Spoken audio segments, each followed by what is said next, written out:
Frequentemente me fazem esta pergunta: você é físico, estuda o universo, partículas, leis, fundamentos da natureza. Então, diga-nos, Deus existe? Isso é uma pergunta estranha para se fazer a um físico, porque a física não fala de Deus. Ela fala de força, de campos, partículas, espaço-tempo. Descreve como as coisas se comportam, não porque elas existem. Ela mede, calcula, prevê, mas não reza. E, no entanto, essa questão me assombra desde que comecei a estudar física. Ela está sempre presente, como um pensamento constante. Como um ruído de fundo cósmico. Não porque eu esteja procurando Deus nas minhas equações, mas porque quanto mais compreendo o universo, mais percebo quão profunda é, de fato, a questão da sua existência. Essa questão toca em algo fundamental, algo que transcende a ciência sem eu bem que poderia contradizê-la. Gostaria de conversar com você sobre essa questão hoje, não para respondê-la. Não posso fazer isso. Ninguém pode responder a essa pergunta de forma definitiva, mas é preciso explorar o que ela realmente significa, o que ela realmente exige, e por que, após milênios de filosofia e séculos de ciência, ela permanece tão viva quanto no início. Vamos começar com um mal-entendido que precisa ser esclarecido imediatamente. Quando perguntamos se Deus existe, muitas vezes presumimos que existem dois grupos, os crentes de um lado e os ateus do outro. Há outra opção. Alguns dizem que sim, outros dizem que não. E a ciência estaria do lado deles. Ateus, apresentando evidências contra a existência de Deus. Essa é uma visão simplista, terrivelmente simplista. A ciência não refutou a existência de Deus. Não pode. Esse não é o seu papel. Não está dentro de suas capacidades. A ciência responde a perguntas que podem ser resolvidas por observação e experiência. A questão de Deus não é desse tipo. Ela nos escapa por sua própria natureza aos métodos da física e da biologia. Mas a ciência também não provou a existência de Deus, e também não conseguem. Pelos mesmos motivos, a ciência se mantém em silêncio sobre o assunto. Essa pergunta. Não porque ela se recuse a falar, mas porque lhe faltam palavras para fazê-lo. O que a ciência fez foi transformar a questão, aprofundá-la, torná-la mais complexo e mais fascinante do que era para nossos ancestrais. Cada grande descoberta científica mudou nossa maneira de formular a questão de Deus, não de resolvê-la, mas de formulá-la. Quando Copérnico demonstrou que a Terra não estava no centro do universo, ele não refutou Deus, mas sim o despedaçou. A imagem de um cosmos centrado no homem, criado para o homem. Ele começou a nos contar, desalojados de nossa posição privilegiada. De repente, não éramos mais o centro das atenções. Criação. Éramos habitantes de um planeta entre outros, orbitando uma estrela entre outras. Quando Darwin demonstrou que as espécies evoluem por meio da seleção natural, ele não refutou Deus, mas mostrou que a complexidade da vida pode surgir sem um desígnio aparente. As maravilhas de a natureza, os olhos, as asas, os cérebros não precisavam mais de um designer para explicá-los. A seleção natural foi suficiente. Acaso e necessidade, como diria Jacques. A monotonia poderia explicar tudo o que observamos no mundo vivo. Quando Einstein demonstrou isso, o espaço e o tempo são maleáveis, podem dobrar-se e esticar-se. que não são a estrutura fixa na qual os eventos se desenrolam, mas entidades dinâmicas que participam de. Na física, ele não refutou Deus, mas tornou mais evidente a ideia de um Criador externo ao espaço-tempo. Difícil de imaginar. Onde estaria esse Criador? Em que época ele existiria? Em que espaço ele estaria? Observar sua criação? Cada revolução científica removeu uma muleta na qual um certo concepção de Deus. Mas nenhum deles abordou a ideia de Deus em si, porque a ideia de Deus é extraordinariamente adaptável. Transforma-se, evolui, encontra novas formas à medida que nos adaptamos. Nossa compreensão do mundo está mudando. O Deus dos filósofos gregos não é o mesmo que o Deus da Bíblia hebraica. O Deus de Tomás de Aquino, com suas provas racionais e seu aristotelismo cristianizado, não é o mesmo que o Deus de Spinoza, este Deus da natureza, este Deus imanente que é indistinguível de o próprio universo. O Deus de Einstein, se ele tivesse esse Deus que não brinca. Não é o mesmo que o Deus dos evangélicos americanos que ouvem orações e intervêm no partidas de futebol. Ao perguntar se Deus existe, é preciso primeiro perguntar de qual Deus estamos falando. O Deus pessoal. Religiões monoteístas, um ser consciente e intencional, que criou o universo deliberadamente, que ouve orações, que intervém na história, que realiza milagres, que julga almas após a morte. Esse Deus é uma hipótese muito específica, uma hipótese que faz previsões sobre o mundo. E essas previsões podem, em princípio, para encarar a realidade. Se Deus responde às orações, devemos ser capazes de para mensurá-lo estatisticamente. Se Deus realiza milagres, devemos ser capazes de documentá-los cientificamente. O Deus dos filósofos. Um princípio fundamental, uma causa última, um alicerce do ser. Uma razão para existir algo em vez de nada. Este Deus é mais abstrato. Ele não cria milagre. Ele não ouve orações. Ele pode até não se importar conosco. É simplesmente o alicerce sobre o qual toda a realidade se apoia. E sua existência é uma questão metafísica, não científica. Uma questão que a física não pode confirmar nem afirmar. O Deus de Spinoza. Kanstein disse que admirava um Deus idêntico à natureza. Ela mesma, Dei natura. Deus ou natureza. Este Deus não está separado da mundo. Ele não é um criador que moldou o universo de fora para dentro. Ele é o mundo. O universo. Em sua totalidade, com suas leis, sua beleza, sua necessidade, sua perfeição. Matemática.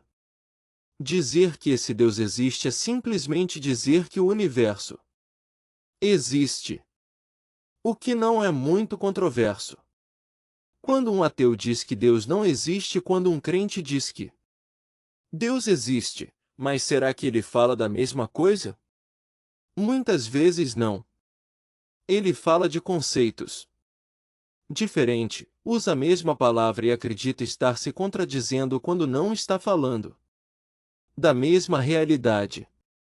É um diálogo de surdos, um mal-entendido que perdura há séculos. O primeiro nível de complexidade é a questão de qual Deus? O segundo nível é ainda mais profundo. A questão do que significa existir. Usamos a palavra existir como se fosse. Era óbvio. Esta mesa existe, este livro existe, eu existo. Você existe. As evidências parecem absolutas. Sabemos o que queremos dizer quando afirmamos que algo existe. Mas os físicos sabem que a existência é um conceito muito mais estranho do que parece. Parece que sim. O que realmente existe no universo? O que é fundamental? O que não é? O que é aparência, ilusão, uma construção da nossa mente? Os átomos existem? Sim, claro. Podemos detectá-los, contá-los, manipulá-los. Podemos vê-los com microscópios de tonelamento de varredura. Sua existência é indiscutível. Mas os átomos são feitos de partículas que são mais pequenos. Prótons, nêutrons, elétrons. Eles existem? Sim. Certamente. Mas eles são feitos de coisas ainda menores. Quarks, gluons para prótons, e nêutrons. E esses quarks, o que são realmente? Excitações de campo quântico, dizem os físicos. Vibrações dentro de entidades matemáticas abstratas que preenchem todo o espaço. No fundamento da realidade, não encontramos pequenas bolinhas de gude sólidas. Não encontramos objetos no sentido usual da palavra. Encontramos equações, estruturas matemáticas, relações abstratas. A matéria, quando examinada de perto, parece se dissolver em abstração, transformar em matemática pura. O grande físico John Wheeler disse que o universo é feito de informação. A partir do bit, disse ele. Sendo originário do bit, a realidade física emergiria de uma realidade informacional mais fundamental. Isso não é uma metáfora, é uma hipótese séria. Discutido por físicos sérios em revistas conceituadas. Então, o que é isso? O que existe? Campos quânticos, as equações que os descrevem, as simetrias matemáticas que os governam. Suas interações, a função de onda do universo. Essas coisas existem? No sentido de que esta mesa existe, ou existe de outra forma, em outro modo de ser, em outro nível de realidade? A física moderna nos ensinou que a realidade é estratificada. Existem vários níveis de descrição, várias camadas de existência e o que parece sólido e óbvio em um nível. A mesa sobre a qual escrevo revela-se efêmera e misteriosa para o outro. Parece perfeitamente sólido, mas é feito de átomos que são essencialmente espaço vazio. E esses átomos são compostos de partículas que na verdade não são partículas, que são excitações de campo, que são vibrações em estruturas matemáticas dentro deste contexto. Pergunte. Questionar se Deus existe torna-se uma questão desconcertante. Não se trata simplesmente de saber se uma entidade específica existe. Faz parte do inventário do mundo. A questão é que tipo de existência tal ser poderia ter. Em que camada da? Na realidade, onde estaria situado? Como se relacionaria com os outros níveis de existência que conhecemos? Um Deus que existisse como uma cadeira existe, como um objeto entre outros no espaço-tempo, seria de fato um Deus muito bom. Estranho, um Deus sujeito às leis da física, um Deus feito de partículas, de campos. Um Deus que poderíamos, em princípio, detectar com nossos instrumentos, fotografando com nossos telescópios, analisando com nossos aceleradores. Teólogos sérios jamais pensaram nisso. Deus dessa forma. Esse não é o Deus das religiões. Isso é quase nada. Deus de tudo, mas um Deus que existiria de forma diferente, num modo de ser que não podemos conceber, que não podemos detectar, que em princípio escaparia a todos. Investigação empírica. Este dado apresenta outro problema. É possível distingui-lo? De um Deus que não existe? Se algo não tem efeito no mundo, nenhuma manifestação detectável. Se não há consequências observáveis, em que sentido podemos dizer que ele existe? Este é o dilema fundamental. Ou Deus existe de uma forma que a torne acessível à nossa investigação, e então poderemos encontrar vestígios dele. Existência, evidência, pistas, algo. Ou existe de alguma forma. De uma forma que a torna totalmente inacessível. E então a questão de sua existência se torna irrelevante. Uma pergunta sem resposta possível, uma pergunta mal formulada. Os filósofos têm. Ele deu um nome a esse dilema. Chamou-o de problema da transcendência. Como algo pode ser ao mesmo tempo real e completamente incompreensível para nós? Uma experiência possível? Como podemos sequer falar sobre algo que desconhecemos completamente? Como podemos questionar aquilo que, por definição, ultrapassa nossa capacidade de compreensão? Ludwig Wittgenstein, o filósofo da linguagem, estava terminando seu Tractatus Lógico-Philosophicus por esta famosa frase: Volvo humanistes para entender Bert Mosman. Savagem disse: aquilo de que não se pode falar, deve ser silenciado. Para ele, a questão de Deus bem poderia ter pertencido a essa categoria. Não é uma pergunta falsa. Não é uma pergunta propriamente dita, mas uma pergunta que transcende os limites da linguagem. Uma questão para a qual o silêncio é a única resposta apropriada. Mas o silêncio é difícil. Humanos. Eles não gostam de silêncio, especialmente quando confrontados com grandes questões. Especialmente quando confrontados com questões que tocam no significado de sua existência, seu lugar no cosmos, o que os aguarda após a morte.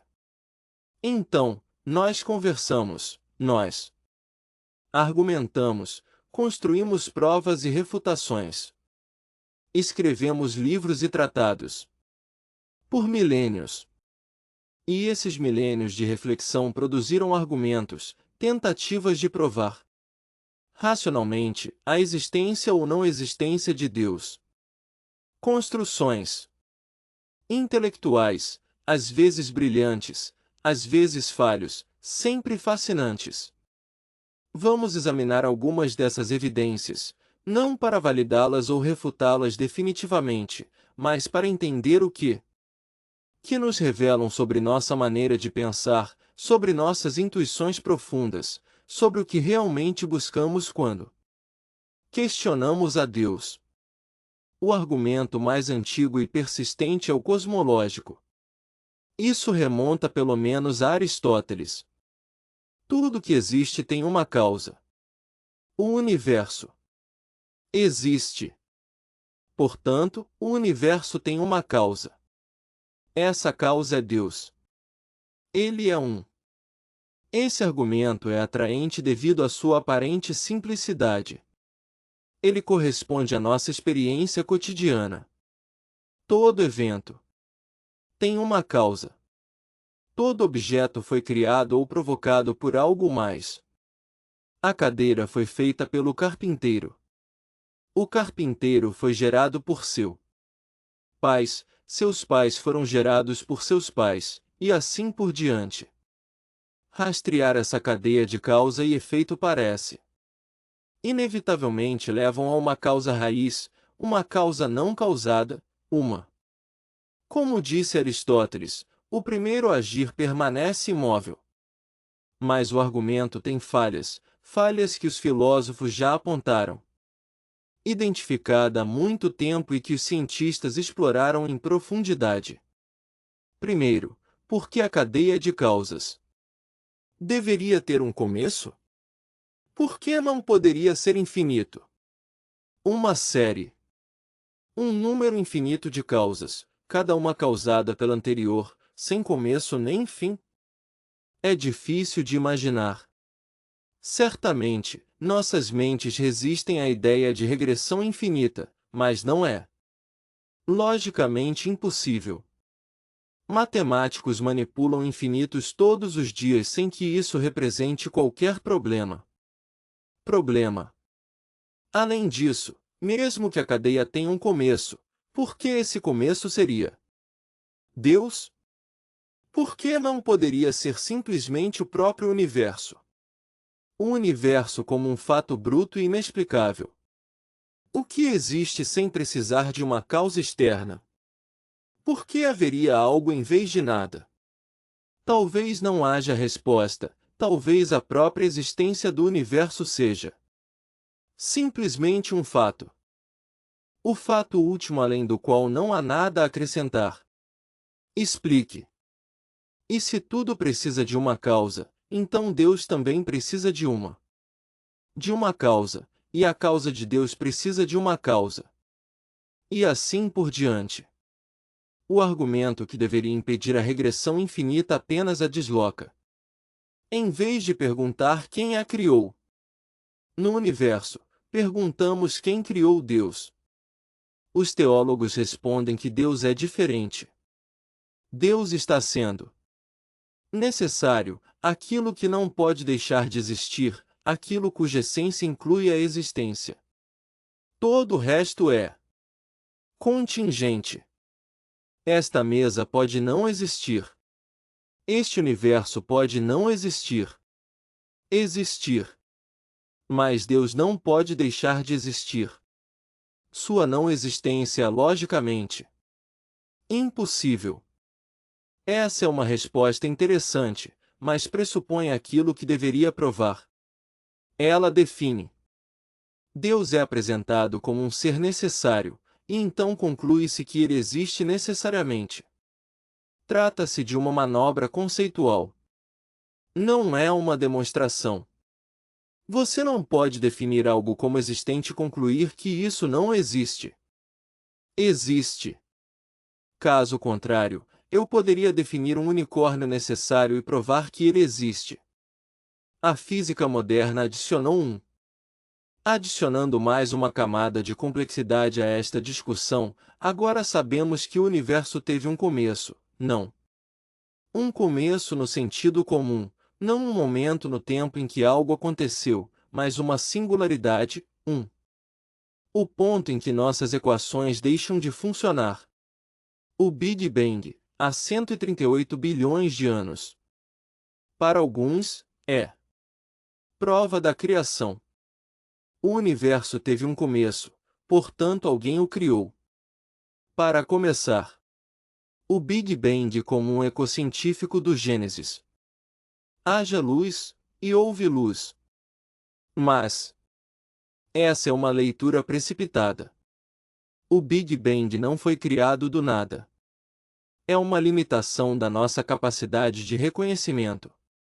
A descrição física atual representa uma fronteira da nossa ignorância.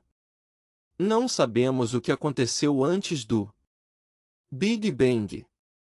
Nem sabemos se a pergunta faz sentido. O próprio tempo talvez. Tudo começou com o Big Bang. Perguntar o que veio antes seria como perguntar o que existe ao norte do oceano. Polo Norte.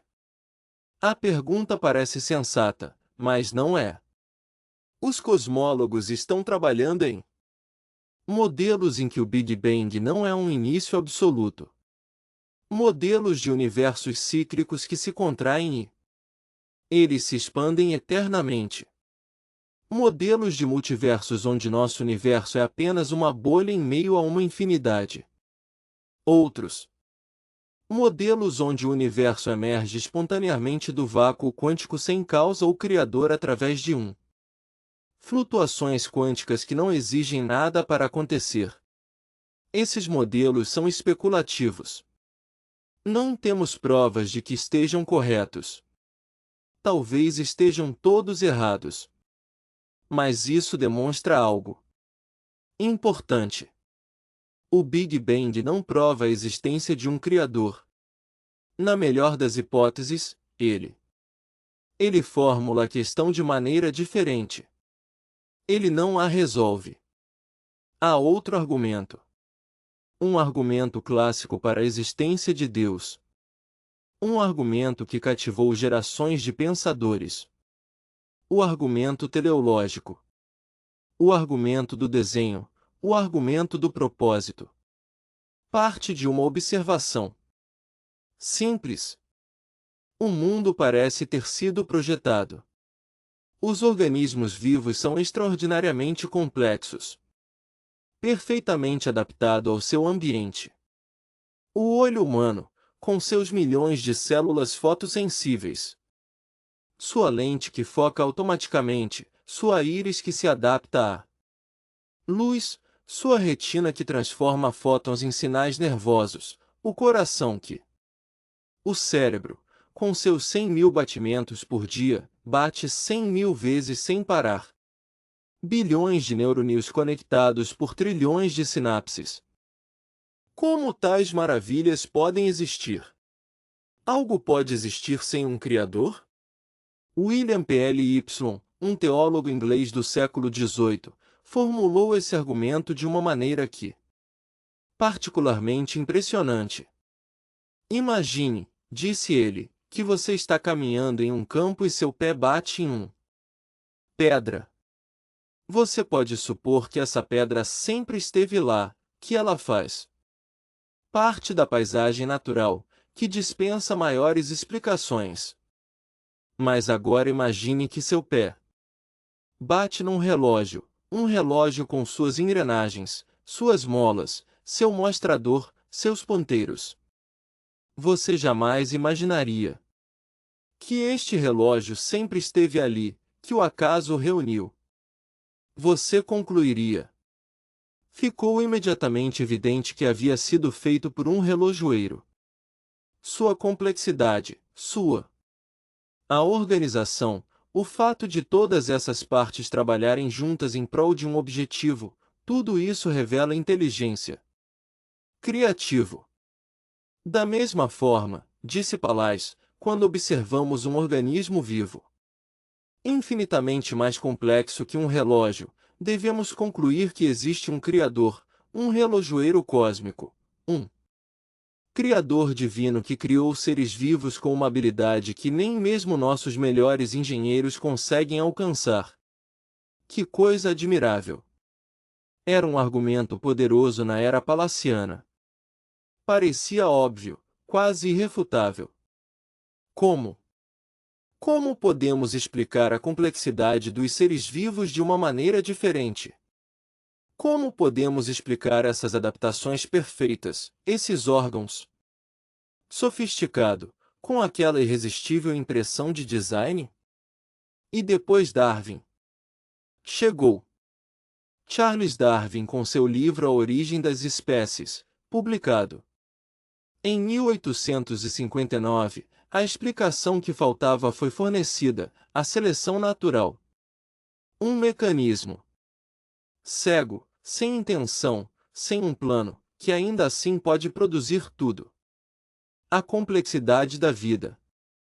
A ideia é surpreendentemente simples. Organismos. Elas variam. Algumas variações são hereditárias.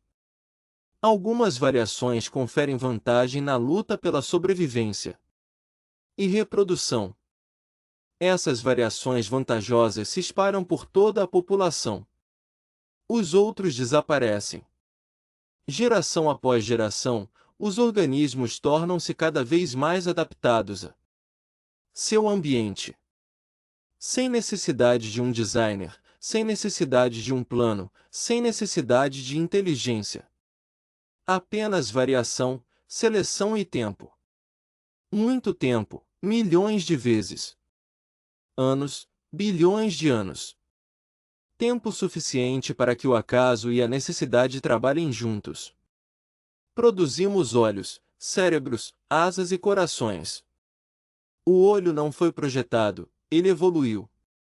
Nós podemos, para traçar sua evolução, de manchas fotossensíveis primitivas aos olhos sofisticados dos vertebrados, cada passo, trazendo uma vantagem para cada estágio selecionado pela evolução.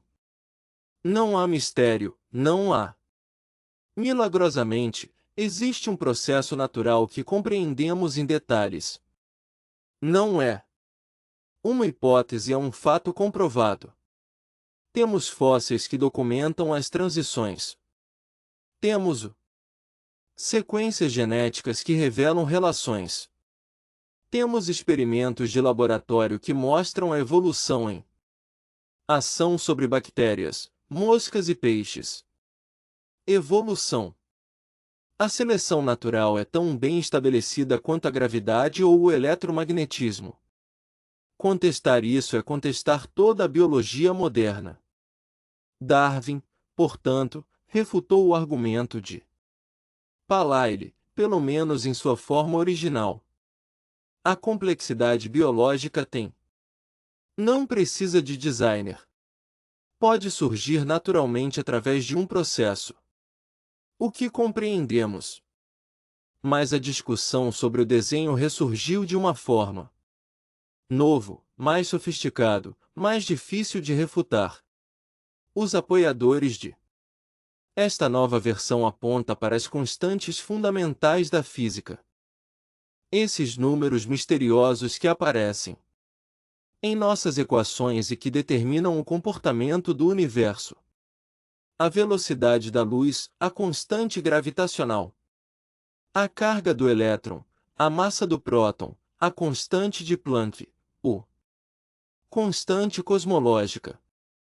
Essas constantes têm valores muito precisos e ele descobre que, se fossem ligeiramente diferentes, apenas ligeiramente, o universo seria estéril. Sem estrelas, sem planeta, sem química complexa, sem vida, sem nós. É isso que somos. Isso se chama ajuste fino do universo. E isso é um fato científico comprovado, não uma especulação teológica. Vejamos alguns exemplos. A força nuclear forte é a força que mantém prótons e nêutrons juntos nos núcleos atômicos. Se essa força fosse apenas 2% mais forte, o hidrogênio do universo primitivo teria se transformado em hélio. Sem hidrogênio, não haveria água, nem química. Orgânico, sem vida. Se fosse apenas 5% mais fraco, os núcleos atômicos eles não resistiriam. Nenhuma química, nenhum átomo complexo, um universo de partículas livres incapazes de se formar. Qualquer coisa interessante. A constante cosmológica, essa energia misteriosa que acelera a expansão o universo tem um valor extraordinariamente pequeno. Se fosse um pouco maior, o universo teria. Dispersaram-se muito rapidamente para que as galáxias se formassem. Se fossem ligeiramente maiores na outra direção, negativas num cenário positivo, o universo teria entrado em colapso sobre si mesmo antes que as estrelas tivessem tempo de se extinguir completamente.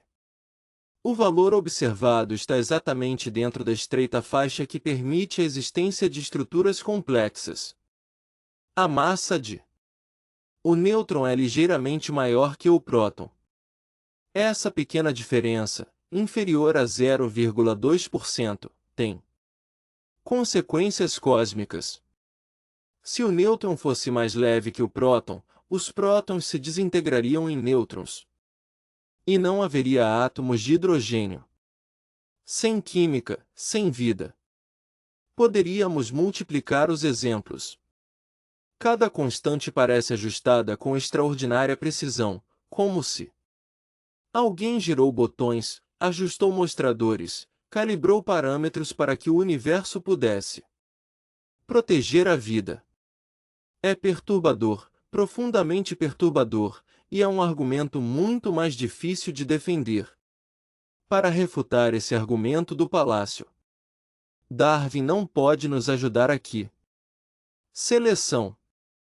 Os processos naturais explicam como os organismos se adaptam ao seu ambiente. Eles não explicam por que o ambiente. Porque o próprio universo possui as propriedades necessárias para que a vida seja possível. Então, qual é a resposta? Como podemos explicar esse ajuste fino sem recorrer a um afinador, sem assumir uma inteligência que teria escolhido seus valores? Existem várias respostas possíveis. Nenhuma é totalmente satisfatório, mas todos merecem consideração. A primeira resposta. A questão é que não sabemos se as constantes poderiam ter sido diferentes. Nós as observamos, nós as medimos. Mas não sabemos de onde vêm. Talvez uma teoria mais fundamental, uma teoria de tudo, possa ajudar. Ainda não descobrimos que ele fixaria seus valores de forma única. Não haveria então nada a explicar.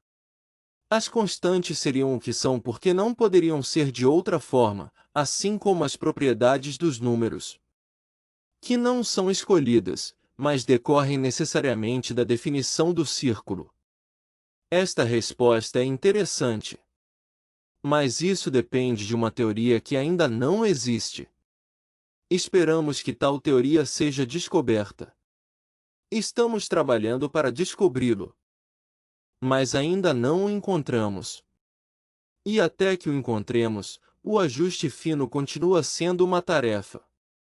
Mistério. A segunda resposta é mais radical. É a hipótese de multiverso. De acordo com essa hipótese, nosso universo não é o único. Existe um número infinito de universos, cada um com constantes diferentes.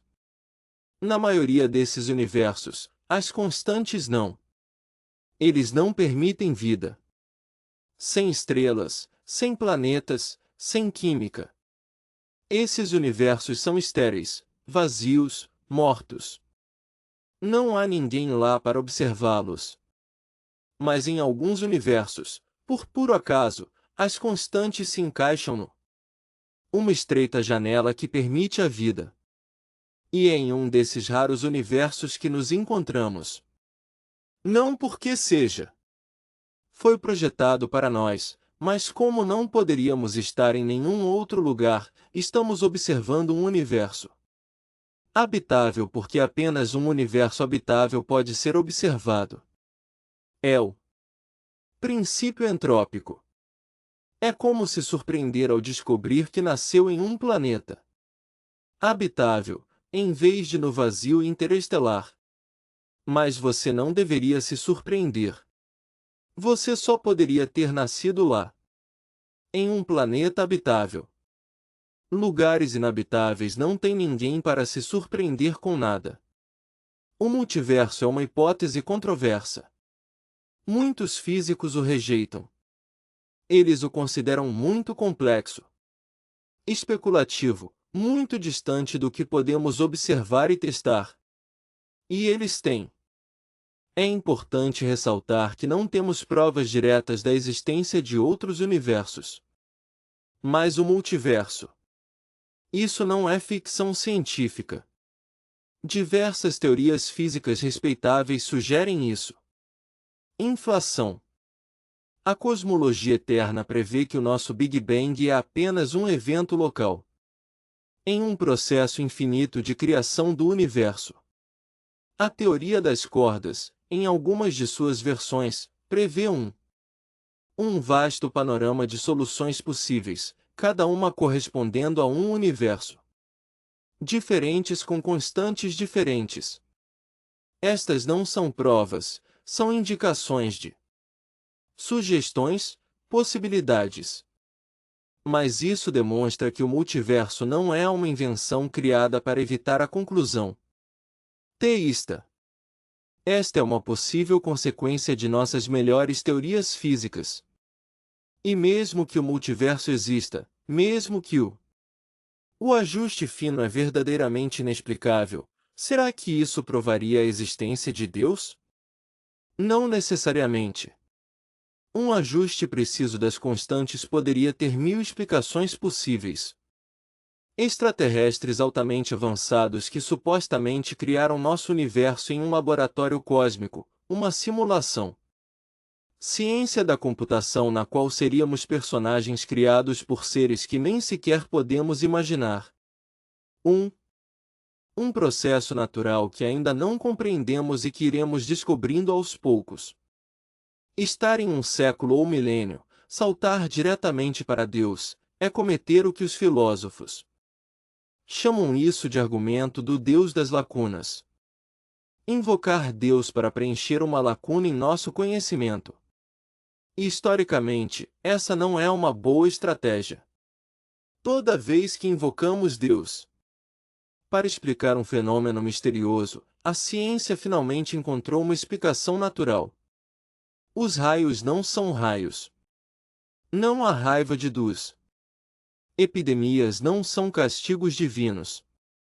O movimento dos planetas não é guiado por anjos. As espécies não foram criados separadamente. O Deus das lacunas encolhe à medida que nosso conhecimento se estende. O que era misterioso ontem é compreendido hoje. O que é misterioso hoje pode ser compreendido amanhã. Aposte em nós. Usar a ignorância atual para provar a existência de Deus é como apostar em um cavalo que sempre perde. Não adianta. Isso não significa que Deus não exista. Significa que o ajuste fino do universo, por mais fascinante que seja, não prova a sua existência. Há um terceiro argumento clássico que gostaria de examinar. O argumento, ontologicamente, é a mais estranha de todas, a mais audaciosa, a mais controversa. Ela pretende provar a existência de Deus através da lógica pura, sem recorrer a qualquer observação do mundo. Encel de Canterbury formulou-o no século XI.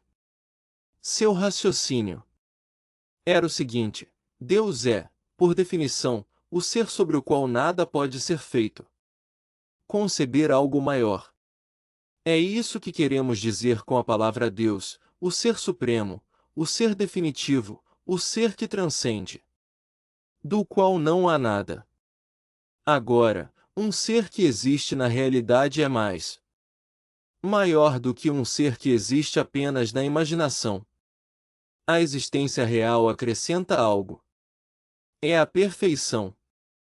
Além disso, se Deus existisse apenas em nossa imaginação, poderíamos conceber algo maior do que ele, ou seja, um Deus que também existiria na realidade.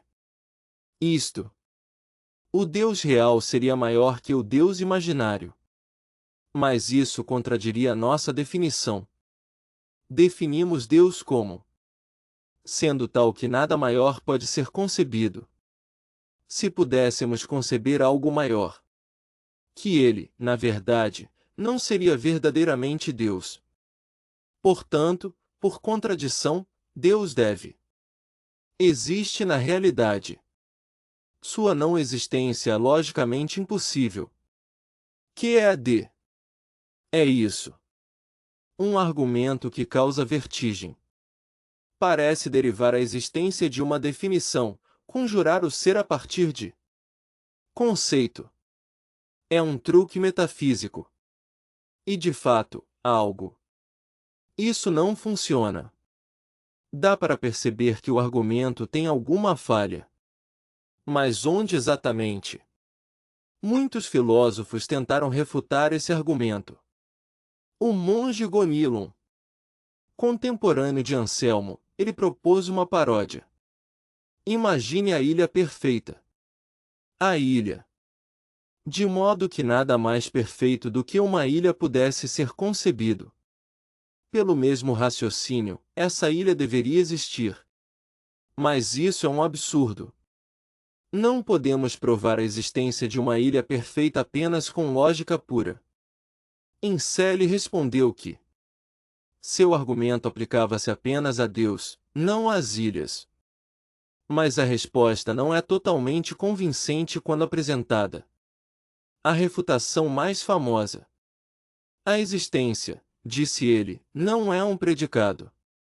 Não é uma propriedade que pode ser adicionado a um conceito para torná-lo maior, melhor ou mais perfeito. Quando digo que esta maçã é vermelha, redonda e doce, atribuo essas características à maçã. Mas quando eu estou dizendo que esta maçã existe, não estou atribuindo nenhuma propriedade adicional a ela. Estou dizendo que o conceito de uma maçã vermelha, redonda e doce corresponde a algo na realidade. Sim. O ar verdadeiro, disse Kant, usando a linguagem corrente de seu tempo, não contém nem um centavo a mais do que o valor original parece possível.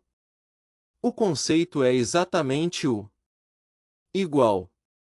A única diferença é que o talento verdadeiro existe, que esse talento possível não existe. O argumento ontológico confunde o conceito de Deus com a realidade de Deus.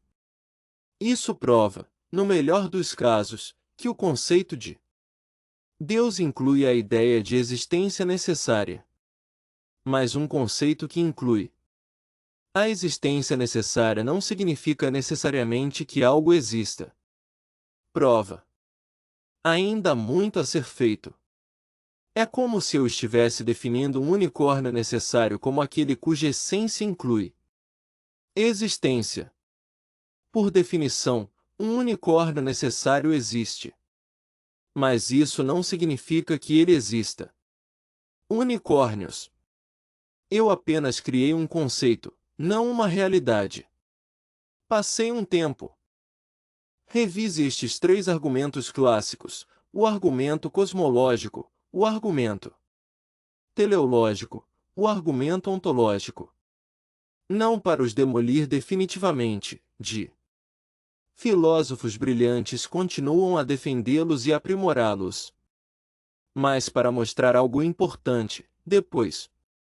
Após milênios de reflexão, ainda não temos provas da existência de Deus.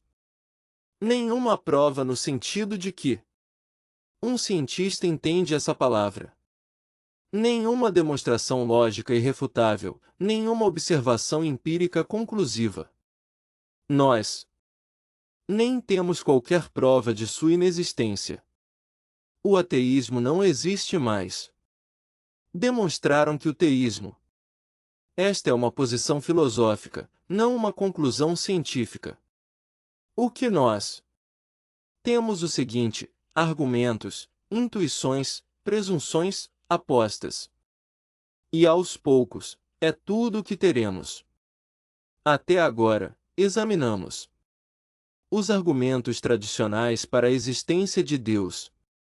Argumentos filosóficos e metafísicos, que tentar provar a existência de Deus através da pura razão.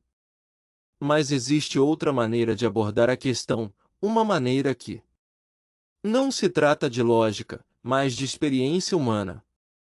Bilhões de pessoas ao longo da história e além dela já se sentiram assim.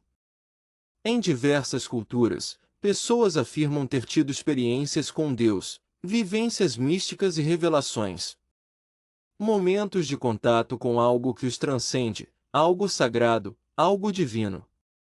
Seriam essas experiências provas da existência de Deus, ou seriam ilusões produzidas pelo nosso cérebro? Esta é uma questão que a ciência pode esclarecer. Vamos começar descrevendo essas experiências, pois elas são notavelmente semelhantes em diferentes culturas, eras. Como se os humanos em todos os lugares e sempre tivessem acesso ao mesmo tipo. Uma experiência fundamental, a sensação de uma presença. Uma presença imensa e benevolente que envolve e transcende o indivíduo. A sensação de estar em contato com algo infinitamente maior do que si mesmo, algo do absoluto. A dissolução do ego, as fronteiras entre o eu e o mundo que desaparece. A sensação de ser um com o universo, com Deus, com tudo. Os místicos cristãos falam da união com Deus. Os budistas falam da dissolução do eu. Os hindus falam de fusão com Brahman.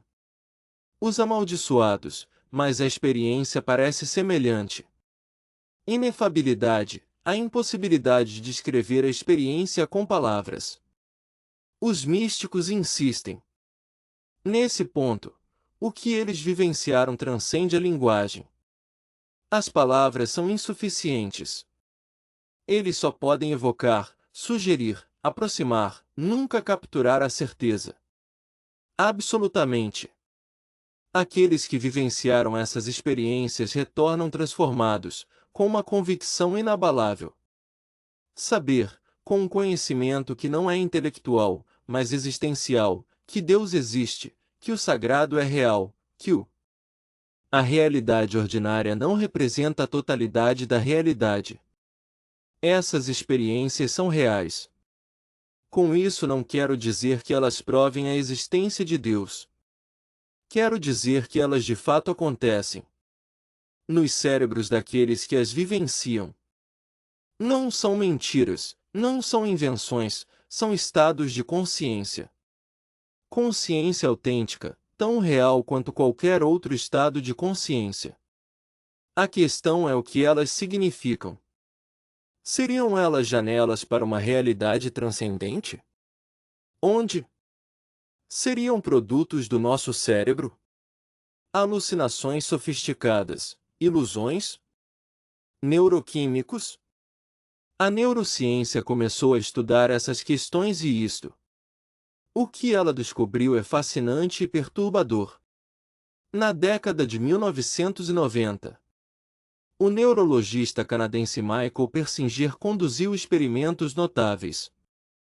Ele tem construíram um capacete equipado com componentes eletrônicos capazes de estimular certas regiões do cérebro com campos magnéticos fracos.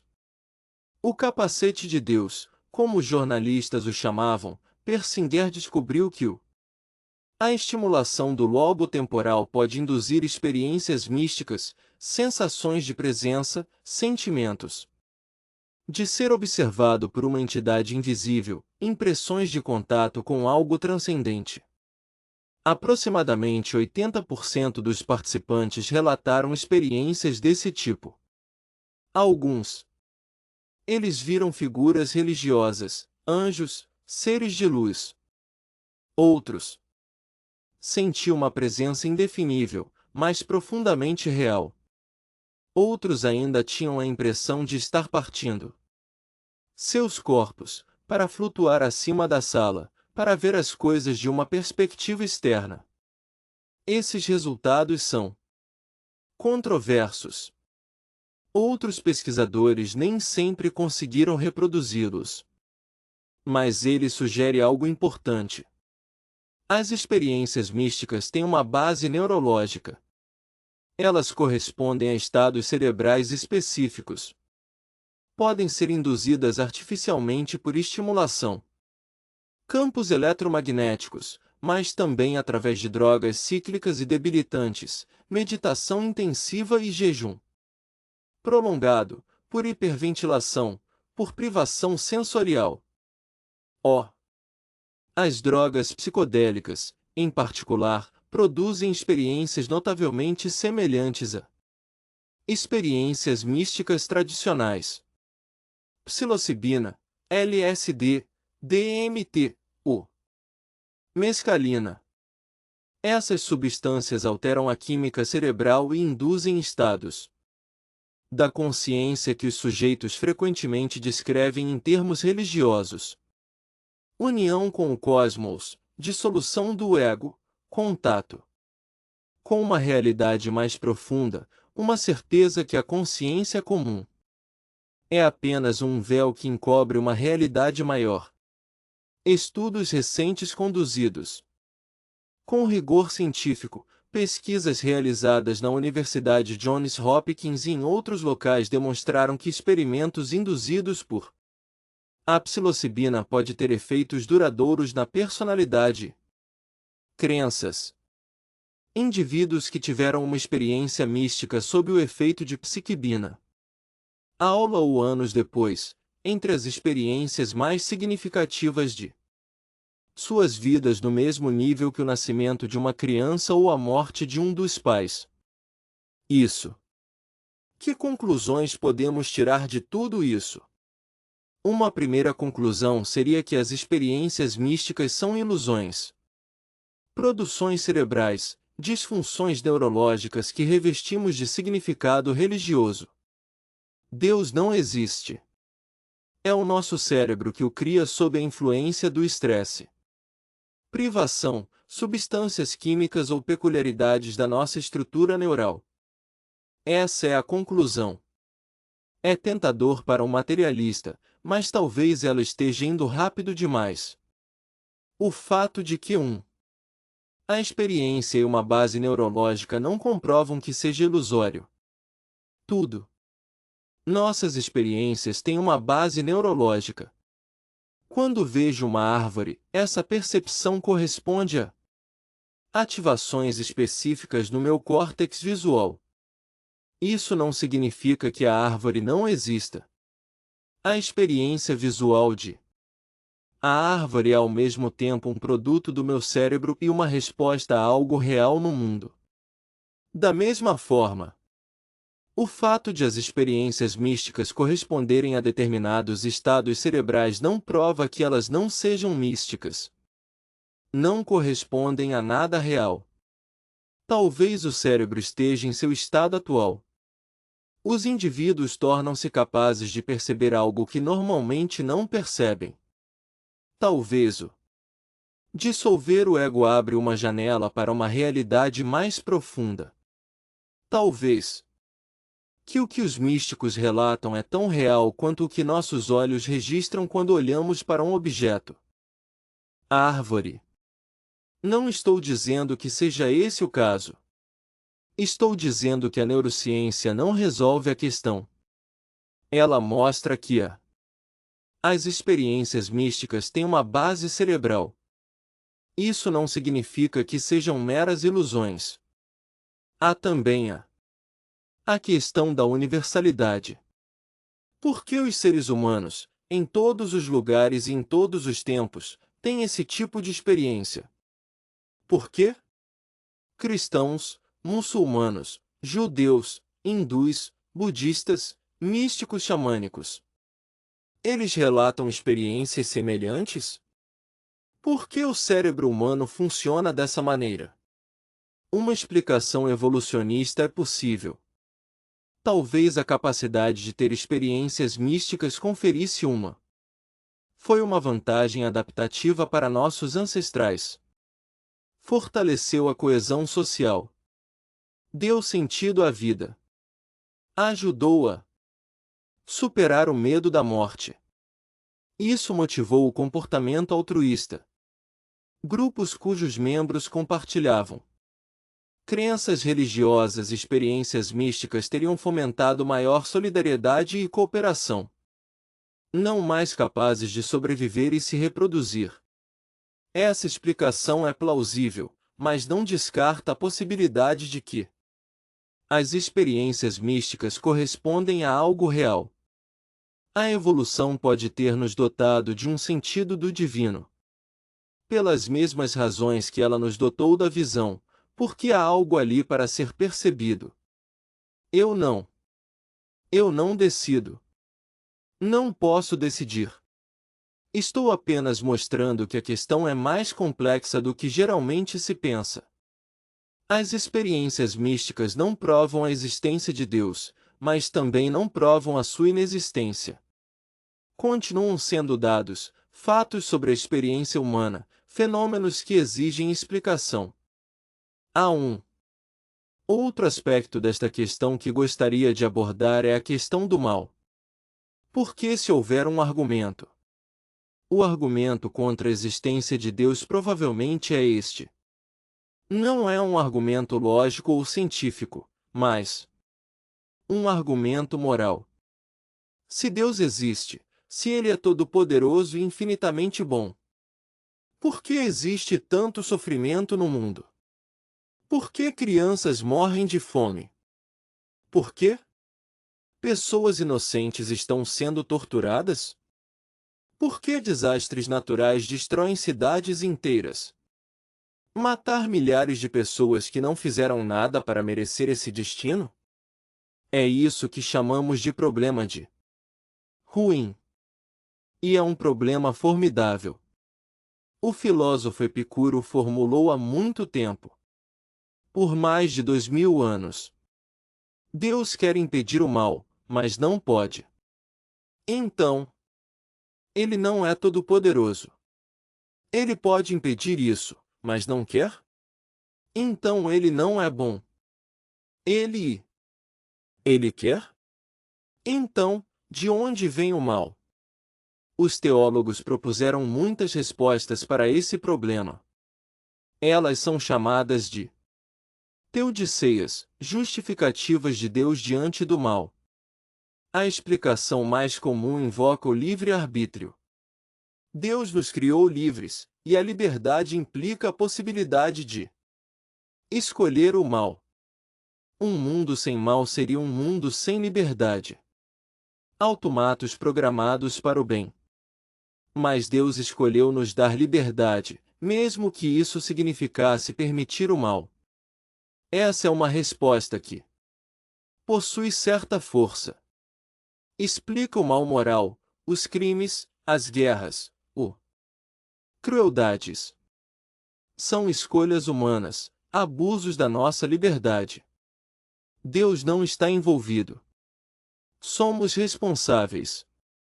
Mas isso não explica desastres naturais, terremotos, tsunamis, etc. Epidemias, cânceres que atingem crianças. Essas palavras não têm nada a ver com o livre-arbítrio humano.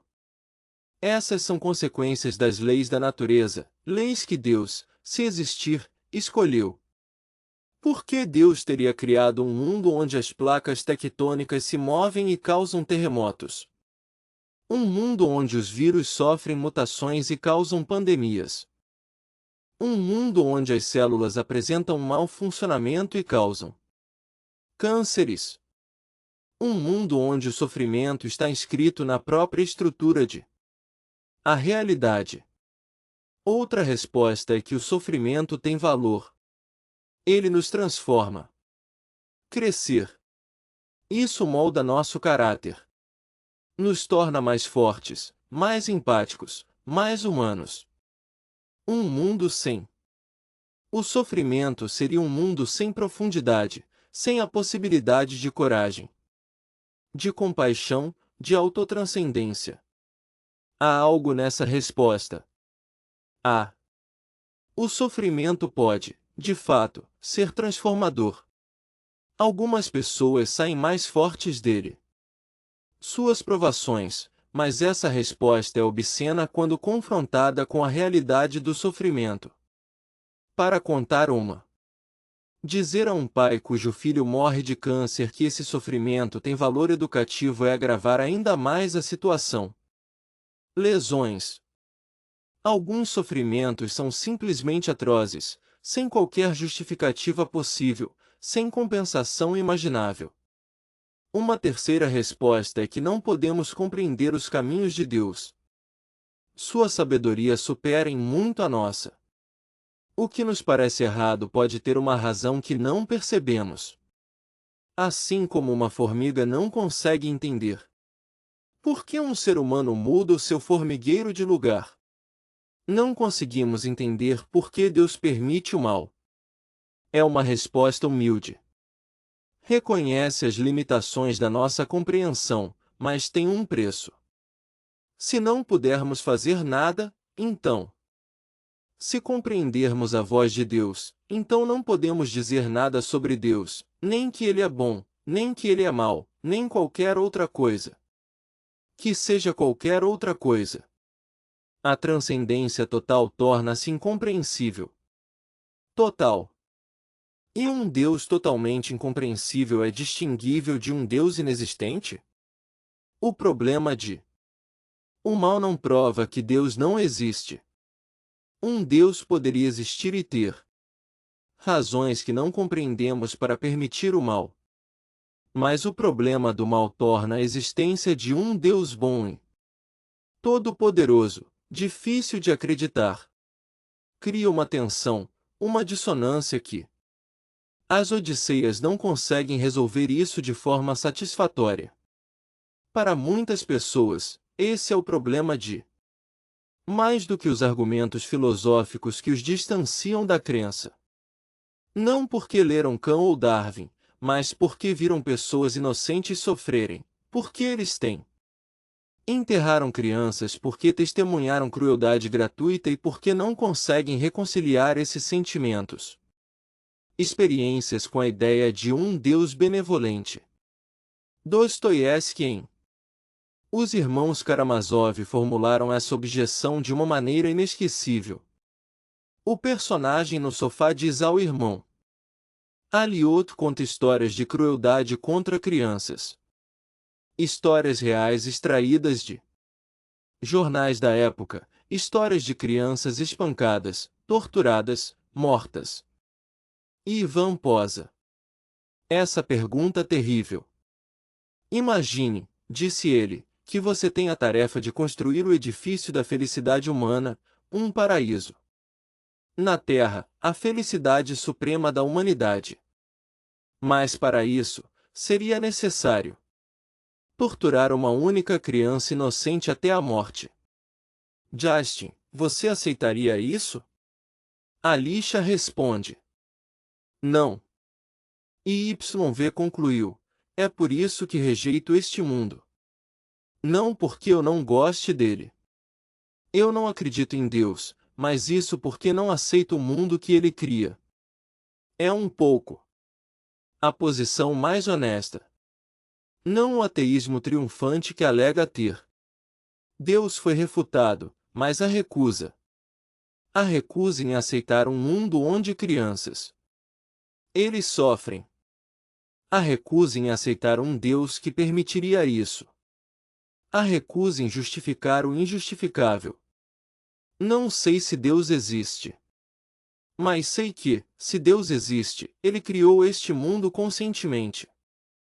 Com todo o sofrimento que contém, então esse Deus precisa responder por seus atos.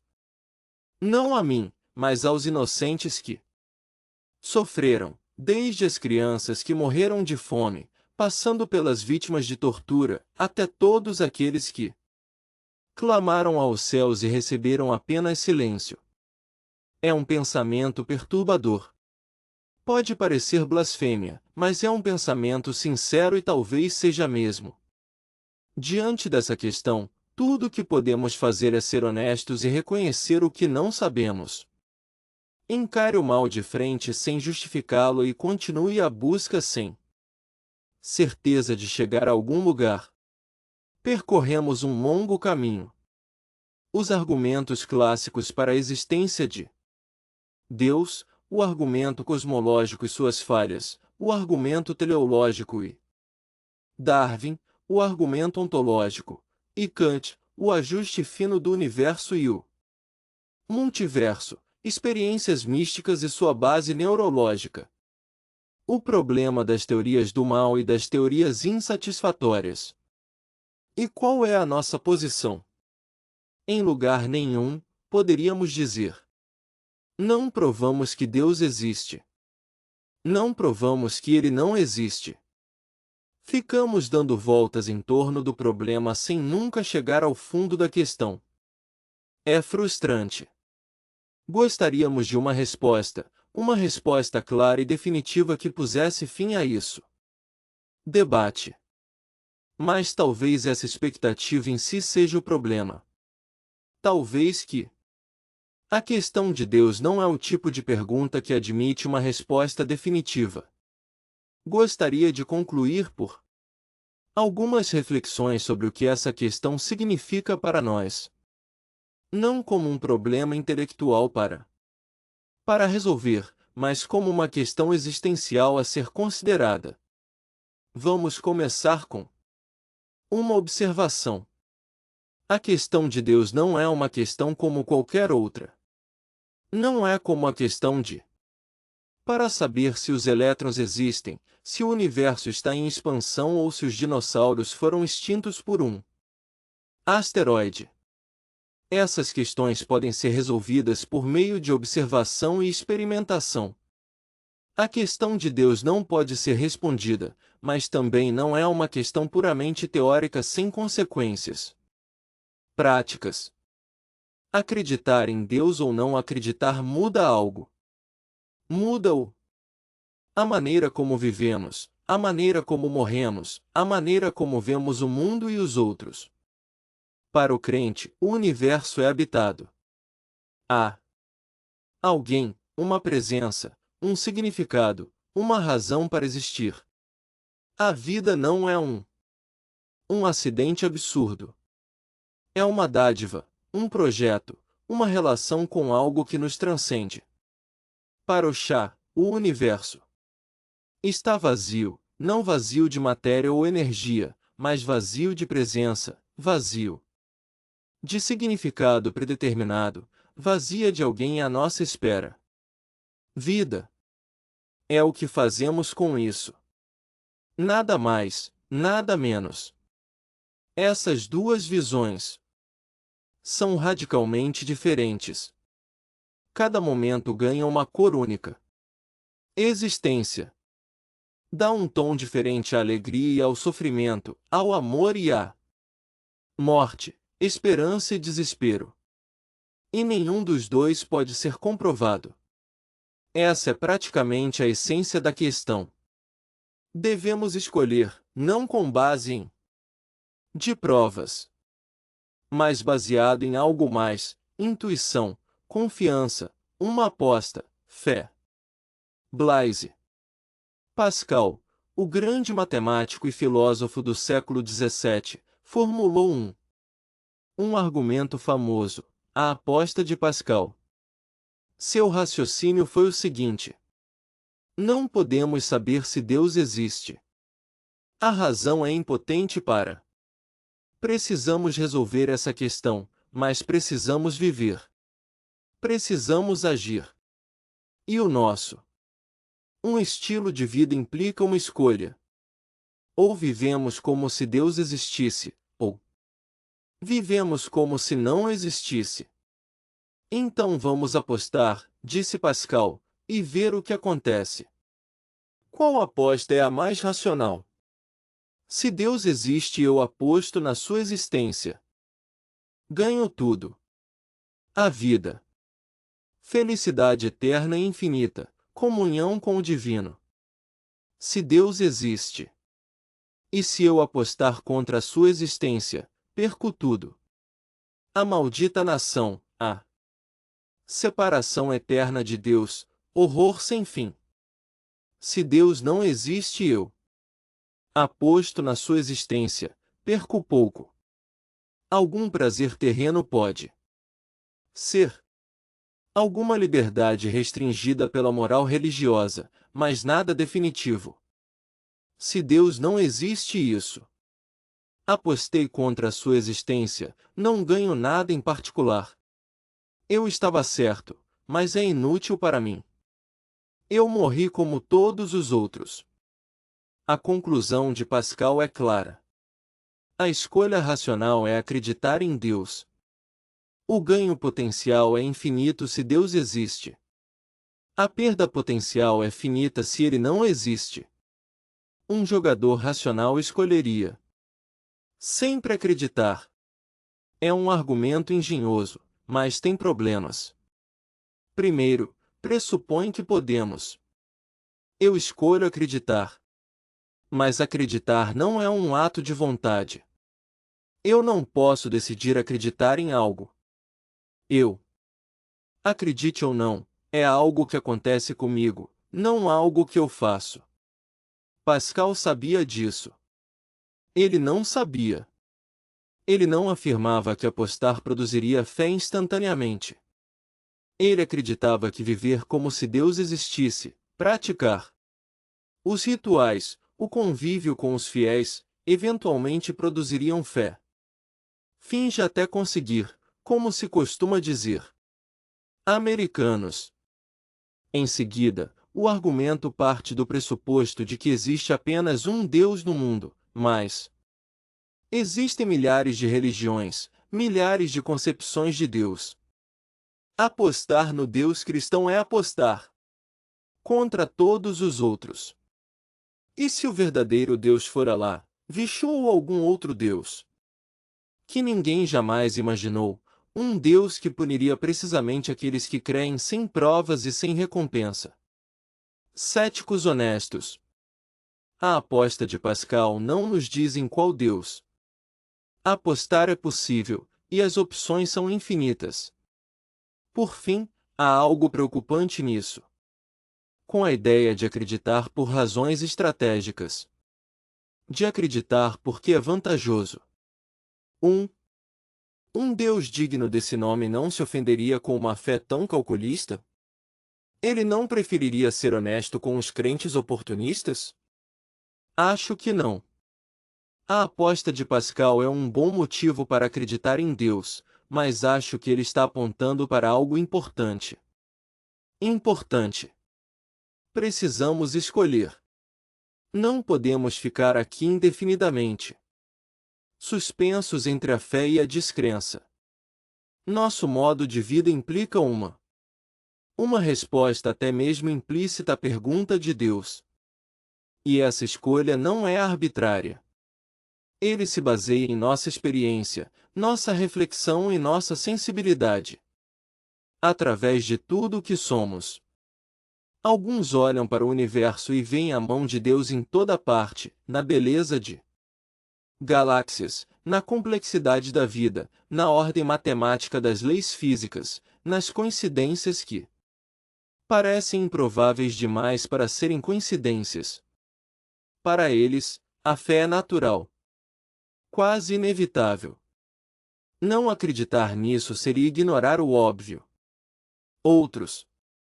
Eles olham para o mesmo universo e não veem nada parecido. Ele vê um cosmos indiferente, governado por leis cegas. Ele vê o sofrimento dos inocentes, o triunfo dos ímpios, o silêncio de Deus diante das orações. Para eles, a incredulidade é natural, quase inevitável. Acreditar seria mentir para si mesmo. A si mesmo. Quem está certo? Não sei. Talvez ambos estejam certos de certa forma. De certa forma, talvez a realidade seja bastante rica, bastante ambígua, bastante profundo o suficiente para justificar ambas as atitudes. Talvez Deus, se existir, tenha querido que fosse assim. A fé é uma escolha, não algo dado. Gostaria agora de compartilhar algo mais pessoal. Algo meu. Esta posição não é apresentada como uma verdade absoluta, mas como um testemunho. Sou físico. Passei a minha vida estudando as leis da natureza, buscando equações que descrevam o comportamento da matéria e energia, para confrontar o mistério do universo. E quanto mais eu faço isso, quanto mais trabalho, mais me deparo com algo. O universo é compreensível. Obedece às leis, leis que podemos descobrir, leis que podemos expressar na linguagem de matemática, leis de uma beleza estonteante. Einstein disse que a coisa o mais incompreensível sobre o universo é que ele é compreensível. E é verdade. Por quê? Será que o universo deveria ser inteligível? Por que nossos pequenos cérebros de primatas são tão limitados? Moldado pela evolução para sobreviver na savana africana, será que ele conseguirá compreender as equações de mecânica quântica e relatividade geral? Por que a matemática, essa linguagem abstrata aqui? Deveríamos tê-lo inventado?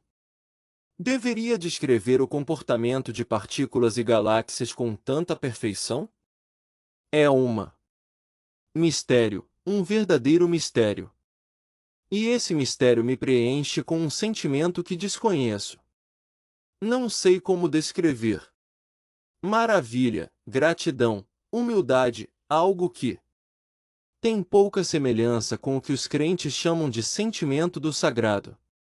Mas esse sentimento não me leva à fé em um Deus pessoal, um Deus que teria criado o universo deliberadamente, quem ouviria as orações, quem interviria na história. Eu não sinto essa presença, eu não a vejo. Essas intervenções. O silêncio de Deus diante do sofrimento dos inocentes me parece ensurdecedor. Sou pouco o quê? Os filósofos chamam de agnóstico alguém que não sabe, que reconhece sua ignorância, que se recusa a decidir sobre uma questão que considera indecidível. Mas o agnosticismo é uma posição instável e desconfortável. Vivemos no tempo, agimos. As ações envolvem escolhas, e essas escolhas revelam aquilo em que realmente acreditamos, para além do que dizemos. Vivo, acredito, como se o universo tivesse um significado, como se minhas ações importassem, como se o amor fosse mais do que uma reação química, como se a beleza fosse mais do que uma preferência subjetiva. Como se a verdade fosse mais do que uma construção social. É uma forma de fé? Não sei. É. Em termos simples, o que significa ser humano? Viver na incerteza. Agir apesar da dúvida, buscar significado sem qualquer garantia de encontrá-lo. Existe uma citação de Wittgenstein que me toca profundamente. Ele disse que mesmo que todas as questões científicas, se os problemas possíveis tivessem sido resolvidos, os problemas da vida nem sequer teriam sido abordados. É exatamente isso. É isso. A ciência pode nos dizer como o universo funciona. Ela não pode. Ela pode nos dizer o que isso significa. Ela pode nos dizer o que é. Ela não pode nos dizer o que deveria ser. Ela pode mapear o território. Não pode dar-lhe significado. A questão de Deus é pouco mais do que uma forma para fazer essa pergunta sobre o significado. Não é a única maneira, mas é uma maneira. Uma maneira que acompanha a humanidade desde suas origens. Um caminho que se recusa a morrer. Apesar de todos os ataques dos críticos. Quando alguém pergunta se Deus existe, talvez ele esteja perguntando outra coisa. Ele está perguntando se o universo tem significado, se a vida tem valor, mesmo que a morte seja a palavra final, mesmo que o amor seja mais forte do que o nada. Se a esperança for justificada. Essas questões não têm resposta científica. Elas têm pouca ou nenhuma. Há resposta para tudo, mas são as nossas perguntas. As perguntas que nos tornam humanos. As perguntas que nós não podemos evitá-los, mesmo que não possamos resolvê-los. Gostaria de concluir com uma imagem. Uma imagem que parece capturar algo da nossa situação. Imagine que você está em uma floresta densa à noite, está escuro.